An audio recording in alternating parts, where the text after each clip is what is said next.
সে যে কেউ ছিল না, হস্তিনার মহারাজ স্বয়ং রাজা পরীক্ষিত এসেছিলেন ত্রিপুরা পরিবারে। এই কারণে মহারাজ জঙ্গলে ঘুরে ঘুরে ক্ষুধায় তৃষ্ণায় ক্লান্ত হয়ে অবশেষে হরিণকে নির্বৃত্ত করেছিলেন। সেই নির্বৃত্ত অবস্থায় হরিণটি ছুটতে ছুটতে আমার এই পথ দিয়ে জঙ্গলে হারিয়ে যান। মহারাজ আমাকে বারবার জিজ্ঞাসা করেছিলেন, বলেছিলেন, ঋষিবর, আপনার এই রাস্তা দিয়ে একটি নির্বৃত্ত অবস্থায় হরিণ ছুটে চলে গেল, বলতে পারবেন কোন পথে গেল?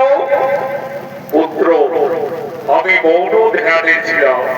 মহারাজ হইল সে কথা বুঝতে পারিনি। তাই তুমি এই সামান্য অপরাধে ব্রহ্মশাপ, তোমার ব্রহ্মশাপ ফিরিয়ে নাও পুত্র। আমরা যে রাজার রাজ্যে বসবাস করছি সেই রাজার উপরে এই ব্রহ্মশাপ সভা হবে না। পিতা গো, আপনি তো সকলেই জানেন ব্রহ্মশাপ কিভাবে হয় লঙ্ঘন। তাহলে আমায় কিছু উপায় ব্যবস্থা করতে হবে। এই সংবাদ আমাকে মহারাজের কাছে রাজবাড়িতে পৌঁছাতে হবে। কোথায় শিষ্য গৌরব?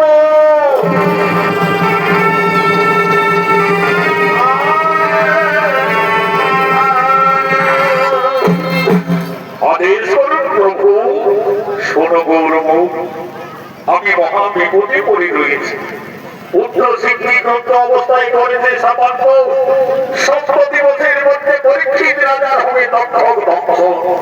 এই সংবাদ তুমি যত তাড়াতাড়ি পারো হস্তিনার মহারাজ পরীক্ষিত রাজার নিকটে পৌঁছে দাও। যথাজ্ঞা গুরুদেব, আমি যাব। আপনার আদেশ অক্ষর করে আমরা করিব পালন। আমি যাচ্ছি গুরুদেব সেই হস্তিনার রাজপ্রাসাদে।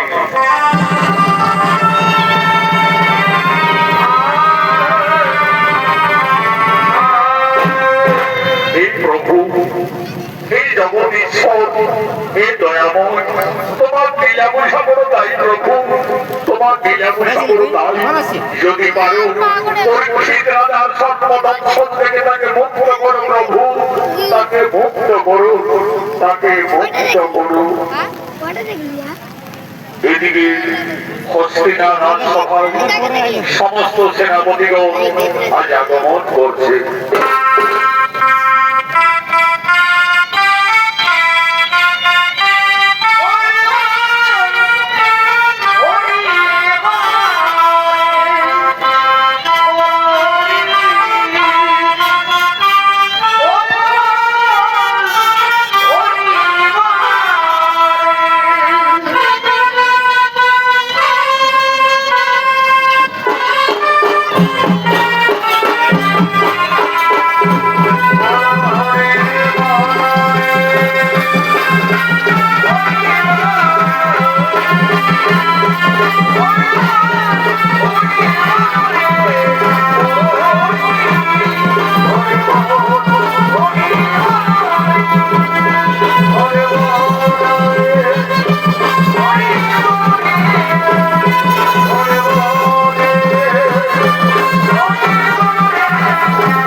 সেনাপতিগণ, আনন্দে রয়েছেন শুভ সকালে রাজপ্রাসাদে, কিন্তু বলল গিয়েছিলাম সেখানে কারণে যা ঘটনা ঘটলো, জঙ্গলে ঘুরে ঘুরে হরিণকে তীরবৃত্ত করেছিলাম, কিন্তু দুর্ভাগ্য তীরবৃত্ত অবস্থায় হরিণটি ছুটতে ছুটতে হারিয়ে যায়। এই ঋষি সেখানে ধ্যানে ছিলেন। আমি বারবার জিজ্ঞাসা করলাম, কিন্তু আমার কথার কোনো উত্তরই দিল না ঋষিবর। আমি ক্রুদ্ধ হয়ে মৃত সাপ ঋষির গলায় ঝুলিয়ে দিয়ে এসেছি।